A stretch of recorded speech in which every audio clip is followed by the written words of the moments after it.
નમસ્કાર, આપ જોઈ રહ્યા છો સ્પાર્ક ટુડે ન્યૂઝ. વડોદરા શહેર મકરપુરા રોડ પર તુલસીધામ 4 રસ્તા તરફ જવાના રોડ પર વોર્ડ નંબર 17માં આવેલા ઋતુરાજ કોમ્પ્લેક્સની બહાર ખાણીપીણીની દુકાનોએ રોડ પર તેમજ ફૂટપાથ પર ગેરકાયદેસર દબાણ કરેલા છે, જેથી સ્થાનિકોને આવવા જવામાં અગવડતા પડી રહી છે.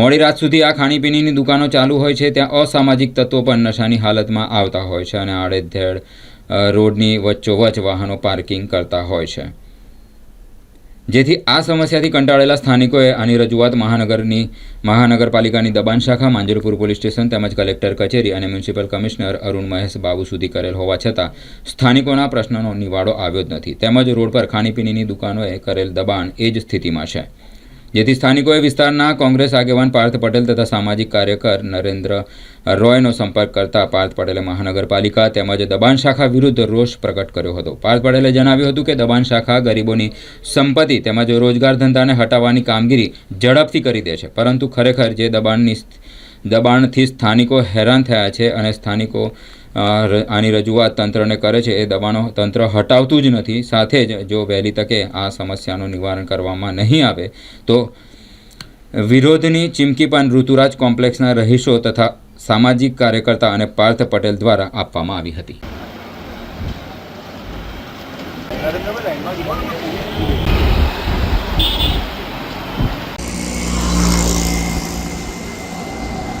તુલસીધામ 4 રસ્તાથી આગળ આવેલું ઋતુરાજ કોમ્પ્લેક્સ છે અને અહીંના કોમ્પ્લેક્સોની મારી પાસે ફરિયાદ આવેલી કે અહીંયા ગેરકાયદેસર શેડ ઊભો કરી રોડ ઉપર ગેરકાયદેસર રીતે એમના જાહેરાતવાળો બોર્ડો મૂકી અને ડાઇનિંગ ટેબલ મૂકી દબાણ કરે છે અને જે પણ વાહનો આવે છે ગેટ આગળ પાર્ક કરી દે છે અને જેના કારણે અહીંના રહીશો ત્રાસી ગયા છે. જ્યારે આ લોકો ફરિયાદ લઈને જ્યારે કોર્પોરેશનના અધિકારીઓ અથવા કચેરીએ જાય છે ત્યારે ત્યાં તાળાબંધી કરી દેવામાં આવે છે અને લોકોની રજૂઆત નથી સાંભળતા.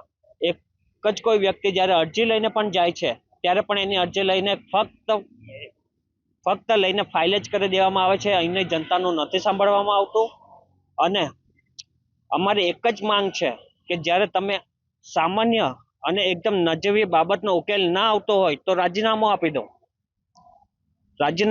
કારણ કે મુખ્યમંત્રી શ્રીએ કીધેલું છે કે જ્યાં પણ દબાણ હોય ત્યાં 0 ટોલરન્સથી કામ થવું જોઈએ અને નાગરિકોની સમસ્યાનું નિરાકરણ આવવું જોઈએ. પણ ઉપર લેવલથી નીચે ઉપરથી જ્યારે પણ આદેશો છૂટે છે ત્યારે ગ્રાઉન્ડ લેવલ પર એનું પાલન થતું જ નથી. આ રીતે ફૂટપાથ પર બી દબાણ કરી લો કેટલા પ્રકારે? ખરેખર તો ફૂટપાથ ઉપર દબાણ હોવું જ ના જોઈએ. એ અયોગ્ય છે. એ પબ્લિકને ચાલવા માટેનો રસ્તો છે. જો પબ્લિક આવી રીતે દબાણ કરશે તો પબ્લિક રોડ ઉપર ચાલવા મજબૂર થશે અને તેના કારણે અકસ્માતમાં જો કોઈનો જીવ જાય અથવા કોઈ હાનિ થાય તો એનો જવાબદાર કોણ રહેશે? હાલ અહીંના લોકોના મનમાં પણ એ વિષયે ચિંતાનો વિષય બન્યો છે. प्रजापति नरेश कुमार, सामाजिक कार्यकर। ये मंजिलपुर का वार्ड नंबर 17 का ये है, ऋतुराज सोसाइटी है एंड इसी का फ्लैट में एक्चुअली इसके सामने जितना भी सब खाने का जितना भी दुकानें हो गया, इस दुकान की वजह से actually there are lot of people are coming over there. So इधर हम लोग का ट्रैफिक का बहुत बड़ा प्रॉब्लम हो रहा है.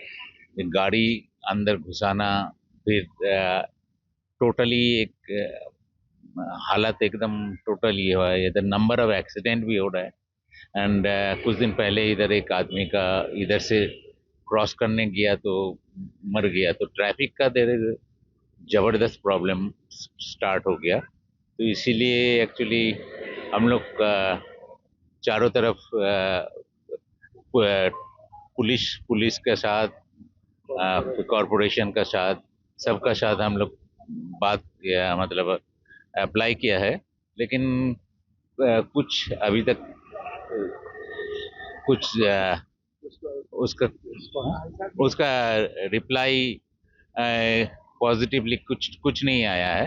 डिमांड क्या है अभी आपका? हम लोग का डिमांड है जी, इसका जो हमारा गेट में जो ट्रैफिक रहती है तो उस ट्रैफिक का एकदम करेक्टली होना चाहिए. ये रास्ता जो है ना सर्विस रोड का ऊपर कुछ भी नहीं होना चाहिए. Actually it should be clean.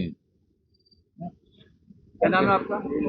हम सेन गुप्ता है, हम इधर का प्रमुख है इस વોર્ડ નંબર 17 તુલસીધામ નજીક આજે ઋતુરાજ કોમ્પ્લેક્સ છે.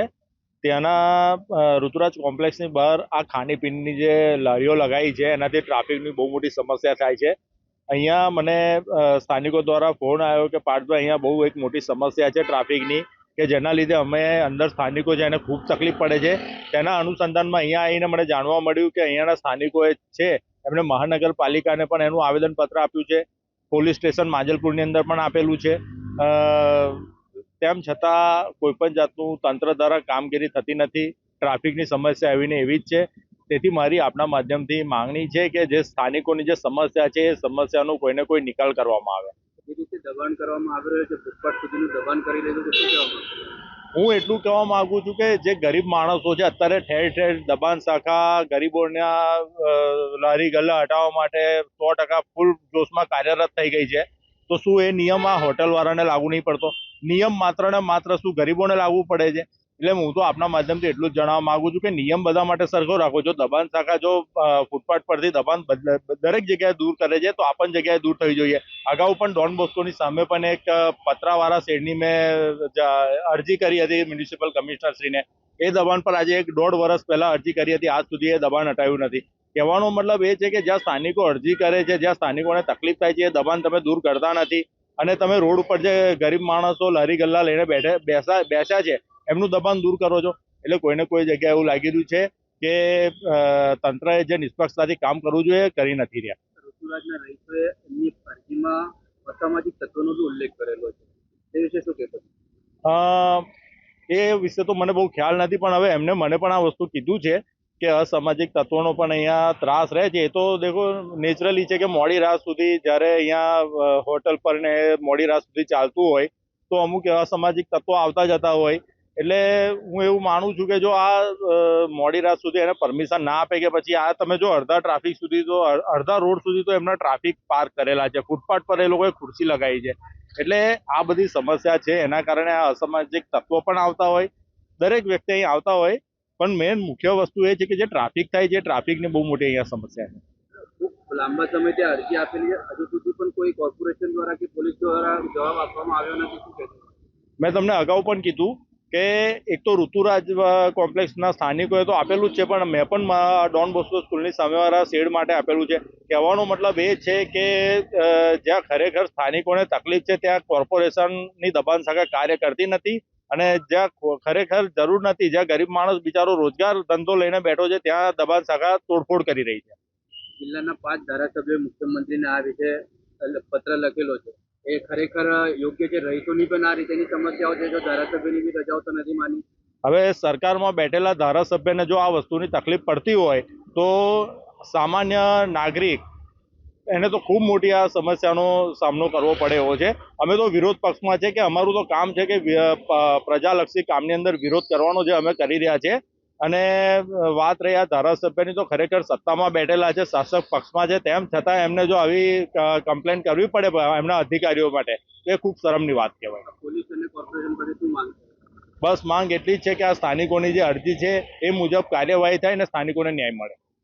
આપનો પરિચય? પાર્થ પટેલ, વોર્ડ નંબર 17, કોંગ્રેસ પ્રમુખ.